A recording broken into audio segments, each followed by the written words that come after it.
আজকের এই গণজমায়েতের শ্রদ্ধার সভাপতি আলহাজ মোহাম্মদ ফয়েজউদ্দিন, মঞ্চে উপবিষ্ট আজকের বিশেষ অতিথি গাজীপুরের কৃতি সন্তান, বিগত সিটি নির্বাচনে হাত পাকার মেয়র প্রার্থী এবং যিনি অত্যন্ত সন্তোষজনক ভোট পেয়ে গাজীপুরবাসীকে তাক লাগিয়ে দিয়েছিলেন সাবেক ছাত্র নেতা, ইসলামী আন্দোলন বাংলাদেশের কেন্দ্রীয় যুগ্ম মহাসচিব জননেতা আলহাজ মোল্লা গাজী রহমান সাহেব সহ কেন্দ্রীয় জেলা এবং মহানগর নেতৃবৃন্দ উপস্থিত যিনি ভাইরা, সময় সংক্ষিপ্ত লম্বা দীর্ঘ বক্তব্য রাখার সুযোগ নেই। জুলুমবাজের নিপাত হয়েছে, জুলুমবাজের রাজত্ব দূর হয়েছে, এবার ইনসাফ ভিত্তিক রাজত্ব কায়েম করতে হবে। যেই জগদ্দল পাথর, যেই ফ্যাসিবাদী শক্তি, যেই কর্তৃত্ববাদী শক্তির ক্ষমতার নাক পাশে ইসলাম, মুসলমান, স্বাধীনতার সার্বভৌমত্ব, নাগরিক অধিকার, বাক স্বাধীনতার অধিকার সহ সকল অধিকার থেকে বাংলাদেশের 7 কোটি মুসলমান দিব্যি ছিল, বন্দী ছিল। কথা বলবেন ঠিক আছে? ওই জগদ্দল পাথরের অপসারণের মাধ্যমে, নির্লজ্জভাবে 5ই আগস্ট পালন করার মাধ্যমে দেশ এক জগদ্দল পাথর থেকে মুক্তি পেয়েছে। কথা বলবেন ঠিক আছে? এই ফ্যাসিবাদী শক্তি আর কোনোদিন এদেশের ক্ষমতায় আসুক, এদেশের জনগণ চায় না। ঠিক না? যাদের হাত পিলখানার 57 জন সেনা অফিসারের রক্তে রঞ্জিত, যাদের হাত ওই তাপরা চত্বরে হাজার মোলামার রক্তে রঞ্জিত, যাদের হাত ওই হেফাজতের বিভিন্ন আন্দোলনে 2021-এর আন্দোলনে রক্তে রঞ্জিত, যাদের হাত ওই সাজিয়াদিদেরকে সাহায্য গ্রুপকে পিপিআই দিয়ে এই তাদেরই কিছু লোক ওই বিশ্ব ইস্তেমার ময়দানে মোলামাদেরকে নির্মমভাবে আহত করেছে, হত্যা করেছে। কথা বলবেন ঠিক আছে? এই প্রতিবাদী শক্তি, তাদের কাছে কোন সমাবেশ, আন্দোলন, মিটিং করতে অনুমতির জন্য বারবার দ্বারস্থ হতে হতো। আন্দোলনের সমাবেশ করব, রাজবাড়ী ময়দানে 15 দিন ডিসি প্রশাসনের সাথে ঘুরেছি, দেখেছি, এসেছি, কোনো পাত্তাই দেয়নি।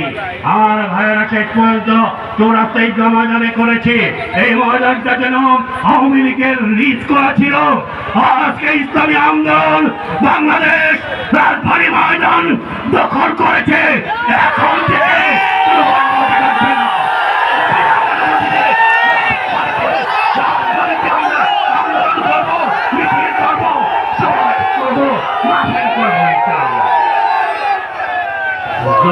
আল্লাহ, আমরা আল্লাহর গোলামি করি। কথা বলবেন ঠিক আছে?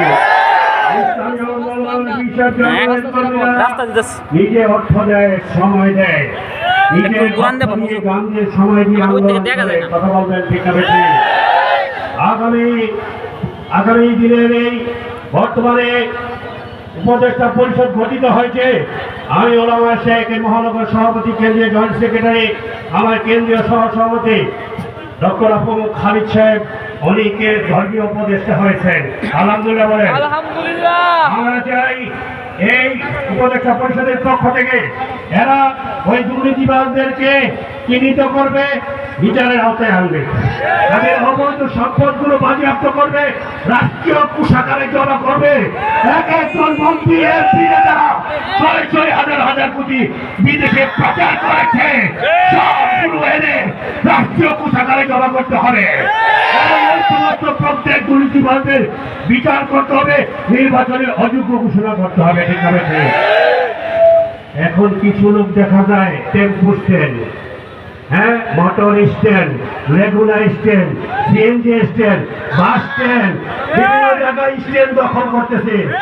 আমরা এটা চাই না, কোনো চাঁদাবাজি চলবে না। চাঁদাবাজি, মজুদদারি, মদ্যপানের দিন শেষ। ইসলামী আন্দোলন বাংলাদেশের দেশ। কথা বলবেন ঠিক আছে? ইনসাফের দেশ কায়েম হবে সামনে। এই উপদেষ্টা সরকারের অধীনে স্থানীয় নির্বাচন, জাতীয় নির্বাচন হবে। এই স্থানীয় জাতীয় নির্বাচনে আমাদেরকে ঝড়ের দিনে আম কুড়াতে হবে, ঠিক না ঠিক? দেশের আপামর জনগণ, সর্বস্তরের মানুষ আজকে জানুলবাদের বিরুদ্ধে ক্ষুব্ধ। আজকে যদি হাত পাকার দাওয়াত, পীর সাহেব চরমার দাওয়াত, ইসলামী আন্দোলনের দাওয়াত যদি দাঁড়িয়ে বাড়িতে গিয়েছে, আমরা যদি পার্লামেন্টে আমাদের দিনদার পরেশগার, মুত্তাকি পরেশগার আরে আমাদেরকে পাঠাইতে পারি, মেয়র বানাতে পারি গাজী আতাউর সাহেবকে, তাহলে মেয়র নগর ভবনটা দুর্নীতিমুক্ত হবে। কথা বলবেন, ঠিক আছে? আপনাদের সকলকে আজকের এই সম্মেলন থেকে দীপ্ত প্রত্যয় ব্যক্ত করে আগামী দিনে যে কোনো স্থানীয় জাতীয় নির্বাচনে হাত পাকার পক্ষে জনমত কায়েম করার আহ্বান জানিয়ে বক্তব্য শেষ করছি। আসসালামু আলাইকুম রহমতুল্লাহ।